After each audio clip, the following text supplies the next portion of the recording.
നമസ്കാരം.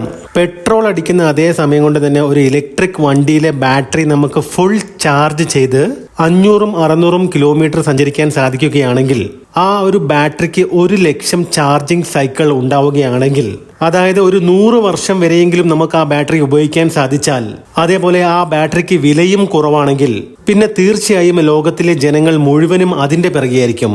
എല്ലാം ശരിയാണ്, പക്ഷെ ഇങ്ങനെയുള്ള പലതും നമ്മൾ കേൾക്കാൻ തുടങ്ങിയിട്ട് കാലം കുറയായി. ഇതൊക്കെ നടക്കുമോ, ഇതൊക്കെ പോസിബിൾ ആണോ എന്ന് പലർക്കും സംശയമുണ്ടാവും, ചോദ്യങ്ങളുണ്ടാവും. ഡെഫിനറ്റ്ലി ഇറ്റ് ഇസ് പോസിബിൾ എന്ന് തന്നെയാണ് പറയാനുള്ളത്. ഈ വീഡിയോ ഒന്ന് കണ്ടു നോക്കൂ. So the obvious question is, are we shipping this in 2029 or 2030? No.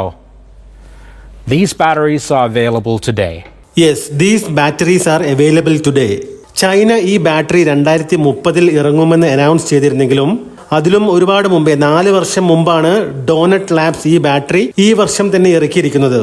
ഈയിടെ കുറച്ച് ദിവസങ്ങൾക്ക് മുമ്പ്, കൃത്യമായി പറഞ്ഞാൽ 2026 ജനുവരി 5-ന് ഡോണറ്റ് ലാബിന്റെ ഒഫീഷ്യൽ യൂട്യൂബ് ചാനലിൽ ഈ ഒരു വീഡിയോ അവർ പോസ്റ്റ് ചെയ്തിട്ടുണ്ടായിരുന്നു.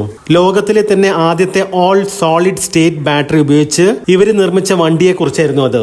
എന്ന് വെച്ചാൽ ഈ ബാറ്ററി ഇവരുടെ കയ്യിൽ റെഡിയാണെന്നർത്ഥം. ഡോണറ്റ് ലാബ് ഒരു ഫിന്നിഷ് ഇ മൊബിലിറ്റി ടെക്നോളജി കമ്പനിയാണ്. ഫിൻലാൻഡ് ആസ്ഥാനമായി പ്രവർത്തിക്കുന്ന അഡ്വാൻസ്ഡ് മോട്ടോർ സൈക്കിൾ കോമ്പണൻസും മോട്ടോർ സൈക്കിൾസും നിർമ്മിക്കുന്ന വേർജ് മോട്ടോർ സൈക്കിൾസ് എന്ന ബ്രാൻഡുമായി ബന്ധപ്പെട്ടതാണ് ഈ ഡോണറ്റ് ലാബ്. ഇവരാണ് ഇപ്പോൾ ഓൾ സോളിഡ് സ്റ്റേറ്റ് ബാറ്ററി ഉപയോഗിച്ചുള്ള ലോകത്തിലെ ആദ്യത്തെ പ്രൊഡക്ഷൻ മോഡൽ ബൈക്ക് ഇറക്കിയിരിക്കുന്നത്. വേർജ് TS Pro എന്നാണ് ഈ ബൈക്കിന്റെ പേര്. ഇത് വെറും ഒരു നേക്കഡ് ബൈക്ക് അല്ല കേട്ടോ, സൂപ്പർ നേക്കഡ് ബൈക്ക് എന്നാണ് ഇവരിതിനെ വിശേഷിപ്പിച്ചിരിക്കുന്നത്. അത് മാത്രമല്ല, ഇൻവീൽ മോട്ടോർ ഉപയോഗിച്ചുള്ള ബൈക്കാണെന്നുള്ള പ്രത്യേകത കൂടിയുണ്ട് ഇതിന്. അതായത് ഈ മോട്ടോറിന് ഹബ്ബില്ല, പക്ഷേ വീലിന്റെ ഉള്ളിൽ തന്നെയാണ് മോട്ടോർ ഇരിക്കുന്നത്. ഇനി നമുക്ക് ഈ സോളിഡ് സ്റ്റേറ്റ് ബാറ്ററിയുടെ കപ്പാസിറ്റി എളുപ്പത്തിൽ മനസ്സിലാക്കാൻ വേണ്ടി ലിഥിയം അയൺ ബാറ്ററിയുമായിട്ട് ഒന്ന് താരതമ്യപ്പെടുത്തി നോക്കാം. ലിഥിയം അയൺ ബാറ്ററി ചാർജ് ചെയ്യാൻ എടുക്കുന്ന സമയത്തെക്കുറിച്ച് നമുക്ക് എല്ലാവർക്കും അറിയാവുന്നതാണ്. ഒരുപാട് സമയമാണ് വേണ്ടത്. പല വണ്ടികളിലും ബാറ്ററി ഫുൾ ചാർജ് ചെയ്യാൻ വേണ്ടിയിട്ട് നമുക്ക് ഒരു രാത്രി മുഴുവൻ ചാർജ് ചെയ്യേണ്ടി വരും. ചാർജിങ് സൈക്കിൾ 1500 മുതൽ 3000 വരെ ലഭിക്കാറുണ്ട്. അതായത് 0 മുതൽ 100% വരെ അത്രയും തവണ നമുക്ക് ചാർജ് ചെയ്യാൻ സാധിക്കും. അതേപോലെ ഡെൻസിറ്റിയുടെ കാര്യം നോക്കുകയാണെങ്കിൽ 180 മുതൽ 300 Wh/kg വരെയാണ് ലിഥിയം അയൺ ബാറ്ററികൾക്ക് ഉണ്ടാവാറുള്ളത്. ഈ 300 Wh/kg ഡെൻസിറ്റി എന്നൊക്കെ പറഞ്ഞു കഴിഞ്ഞിട്ടുണ്ടെങ്കിൽ അത് അത്രയ്ക്കും ടോപ്പ് ക്വാളിറ്റി ഉള്ള ബാറ്ററികൾക്കായിരിക്കും. അതേപോലെ ലിഥിയം അയൺ ബാറ്ററികൾക്ക് തെർമൽ റണ്ണവേ, അതായത് തീ പിടിക്കാനുള്ള ചെറിയ സാധ്യതകളുണ്ട്. ഇതിനെല്ലാം പുറമെ വളരെ പ്രധാനപ്പെട്ട കാര്യം, ഈ ലിഥിയം അയൺ ബാറ്ററികളിൽ റയർ എർത്ത് മെറ്റീരിയൽ ഉപയോഗിക്കുന്നുണ്ട്. ചില രാജ്യങ്ങളിൽ ഈ മെറ്റീരിയൽസ് ലഭ്യമാണെങ്കിലും ഭൂരിഭാഗവും ചൈനയിലാണ് ലഭിക്കുന്നത്. അത് അവരുടെ കുത്തകയാണെന്ന് വേണം പറയാൻ. ലോകമെമ്പാടും ഇതിന്റെയൊക്കെ ലഭ്യത കുറവായതുകൊണ്ട് തന്നെ ലിഥിയം അയൺ ബാറ്ററികൾക്ക് ഡിമാൻഡ് കൂടുതലാണ്. അതുകൊണ്ട് തന്നെ നമുക്കറിയാം ഇതിന്റെ വിലയും നല്ല രീതിയിൽ കൂടുതലാണ്. പക്ഷേ സോളിഡ് സ്റ്റേറ്റ് ബാറ്ററിയുടെ കാര്യത്തിലേക്ക് വരുമ്പോൾ നമുക്ക് ഈ പറഞ്ഞ പ്രശ്നങ്ങൾ ഒന്നും തന്നെയില്ല. 400 Wh/kg ആണ് ഈ ബാറ്ററിയുടെ ഡെൻസിറ്റി. ലിക്വിഡിന് പകരം സോളിഡ് ഇലക്ട്രോലൈറ്റ് ആണ് ഉപയോഗിച്ചിരിക്കുന്നത്. അതുകൊണ്ട് തന്നെ തെർമൽ റണ്ണവേ, അതായത് തീ പിടിക്കാനുള്ള സാധ്യത തീരെയില്ല. തീ പിടിക്കില്ല എന്ന് തന്നെ ഉറപ്പിച്ച് നമുക്ക് പറയാൻ സാധിക്കും. അതേപോലെ ബാറ്ററി ഫുൾ ചാർജ് ചെയ്യാൻ വളരെ ചുരുങ്ങിയ സമയം മതി. പിന്നെ ഇതിന്റെ ചാർജിങ് സൈക്കിളാണ് ശരിക്കും ഞെട്ടിക്കുന്നത്. ലിഥിയം അയൺ ബാറ്ററികൾക്ക് 1500 മുതൽ 3000, അതായത് മാക്സിമം 3000 ചാർജിങ് സൈക്കിൾ വരെ ആണെങ്കിൽ, ചാർജിങ് സൈക്കിൾസ് എന്ന് പറഞ്ഞാൽ എല്ലാവർക്കും അറിയാലോ അല്ലെ, 3000 തവണ ചാർജ് ചെയ്യാൻ സാധിക്കുമെങ്കിൽ സോളിഡ് സ്റ്റേറ്റ് ബാറ്ററികൾക്ക് അത് 1,00,000 ചാർജിങ് സൈക്കിളാണ്.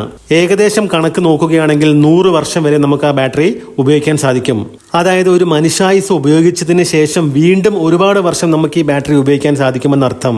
പിന്നെ ഏറ്റവും പ്രധാനപ്പെട്ടത്, ലിഥിയം അയൺ ബാറ്ററികളിൽ ഉപയോഗിക്കുന്ന റയർ എർത്ത് മെറ്റീരിയൽസ് ഈ ബാറ്ററിയിൽ ഉപയോഗിച്ചിട്ടില്ല എന്നതാണ്. സോളിഡ് സ്റ്റേറ്റ് ബാറ്ററിയിൽ ഉപയോഗിച്ചിരിക്കുന്നത് സെറാമിക്സ്, പോളിമേഴ്സ്, സൾഫൈഡ്സ്, ഗ്ലാസസ് പോലെയുള്ള സോളിഡ് ഇലക്ട്രോലൈറ്റ്സ് ആണ്. ഈ സോളിഡ് ഇലക്ട്രോലൈറ്റ്സ് ഒരുവിധം എല്ലാ രാജ്യങ്ങളിലും എളുപ്പത്തിൽ ലഭിക്കുന്നവയുമാണ്. അതുകൊണ്ട് തന്നെ ഈ ബാറ്ററികൾക്ക് വിലയും കുറവായിരിക്കും. പിന്നെ ഈ സോളിഡ് സ്റ്റേറ്റ് ബാറ്ററിയുടെ ഡെൻസിറ്റി 400 Wh/kg ആണെന്ന് പറഞ്ഞല്ലോ. കൂടുതൽ ഇലക്ട്രിക് ഇരുചക്ര വാഹനങ്ങളുടെ ബാറ്ററികൾക്ക് 200 മുതൽ 260 Wh/kg ആണ് ഡെൻസിറ്റി. അങ്ങനെ വെച്ച് നോക്കുമ്പോൾ ഒരു ഉദാഹരണത്തിന് നമ്മൾ പറയുകയാണെങ്കിൽ, സിമ്പിൾ വണ്ണിന്റെ 5 kWh ലിഥിയം അയൺ ബാറ്ററി ഒരു ഫുൾ ചാർജിൽ നമുക്ക് കിട്ടുന്ന റേഞ്ച് 200 കിലോമീറ്റർ ആണെങ്കിൽ, ആ ബാറ്ററി ഉപയോഗിച്ച അത്രയും സ്പേസിൽ, അതായത് അതേ സ്ഥലത്ത് സോളിഡ് സ്റ്റേറ്റ് ബാറ്ററി നമ്മൾ ഉപയോഗിച്ചാൽ നമുക്ക് ഏകദേശം 400 കിലോമീറ്ററിനടുത്ത് റേഞ്ച് ലഭിക്കും. കാരണം ഡെൻസിറ്റി ഏകദേശം ഡബിളിനടുത്താണ്. അതേപോലെ തന്നെയാണ് കാറുകളിലും. ഉദാഹരണത്തിന് 500 കിലോമീറ്റർ റേഞ്ച് വാഗ്ദാനം ചെയ്യുന്ന മഹീന്ദ്രയുടെ ഇവികളിൽ ലിഥിയം അയൺ ഫിക്സ് ചെയ്ത അതേ സ്പേസിൽ സോളിഡ് സ്റ്റേറ്റ് ബാറ്ററി വെച്ചാൽ 1000 കിലോമീറ്ററിനടുത്ത് റേഞ്ച് നമുക്ക് ലഭിക്കും. പിന്നെ ചാർജ് ചെയ്യാൻ വളരെ കുറവ് സമയവും മതി. ഈ ചാർജിങ് സമയത്തിന്റെ കാര്യം ഞാൻ ഇവരുടെ വേർജ് എന്ന് പറഞ്ഞ ബൈക്കിന്റെ ടെക്നിക്കൽ സ്പെക്സ് പറയുന്നതിന്റെ കൂടെ പറയാം കേട്ടോ. ഇപ്പൊ തന്നെ പറയാം. ഓൾ സോളിഡ് സ്റ്റേറ്റ് ബാറ്ററിയോട് കൂടി ഇവരുടെ verge TS Pro super naked bike ഈ വർഷം ആദ്യ ക്വാർട്ടറിൽ തന്നെ ഇറങ്ങുമെന്നാണ് കമ്പനി CEO വീഡിയോയിൽ പറഞ്ഞത്. 138 HP, അതായത് ഏകദേശം 103 കിലോവാട്ട് പവർ നൽകാൻ സാധിക്കുന്ന ഇൻവീൽ മോട്ടറാണ് വേർജ് TS Proയിൽ ഉപയോഗിച്ചിരിക്കുന്നത്.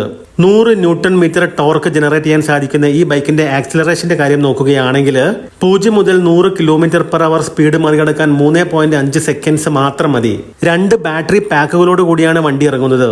20.2 kWh ബാറ്ററി പാക്കുള്ള വേരിയന്റിൽ 350 കിലോമീറ്റർ റേഞ്ചാണ് കമ്പനി വാഗ്ദാനം ചെയ്യുന്നത്.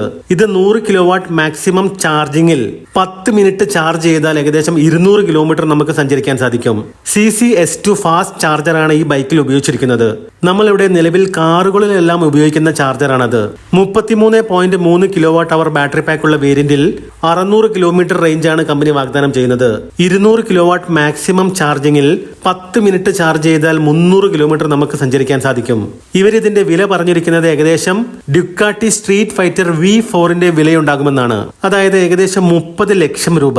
പക്ഷെ പേടിക്കേണ്ട കാര്യമില്ല, കാരണം ഇത് ഇവരുടെ പുതിയ ടെക്നോളജിയുടെ വിലയാണ്, ബാറ്ററിയുടെ വിലയല്ല. പിന്നെ നേരത്തെ പറഞ്ഞ പോലെ സോളിഡ് സ്റ്റേറ്റ് ബാറ്ററിക്ക് ആവശ്യമായ മെറ്റീരിയൽസ് എല്ലായിടങ്ങളിലും ലഭ്യമാണെങ്കിലും ഒരു പുതിയ ടെക്നോളജി ആയതുകൊണ്ട് അതിനനുസരിച്ചുള്ള വില തുടക്കത്തിൽ നമ്മൾ നൽകേണ്ടി വരുമായിരിക്കും. ഇത് 100% വിജയിക്കുകയാണെങ്കിൽ ഭാവിയിൽ കൂടുതൽ റേഞ്ചുള്ള വണ്ടികൾ കുറഞ്ഞ വിലയിൽ നമുക്ക് വാങ്ങിക്കാൻ സാധിച്ചേക്കും. ഇതൊന്നും സത്യമല്ല, ഉഡായിപ്പാണെന്ന് ചിലരെങ്കിലും ചിന്തിക്കുന്നുണ്ടാവും. ഈ വീഡിയോ ഒന്ന് കണ്ടു നോക്കണേ. Hi, I'm Marco, co-founder and CEO of Donut Lab. We are announcing a new battery that reshapes the economics and the experience of electric mobility forever.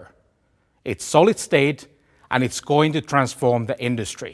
Today, Donut Lab is presenting a no-compromise all-solid state battery. Not hybrid, not semi-solid, and not solid state-ish, but all solid state. So the obvious question is, are we shipping this in 2029 or 2030? No.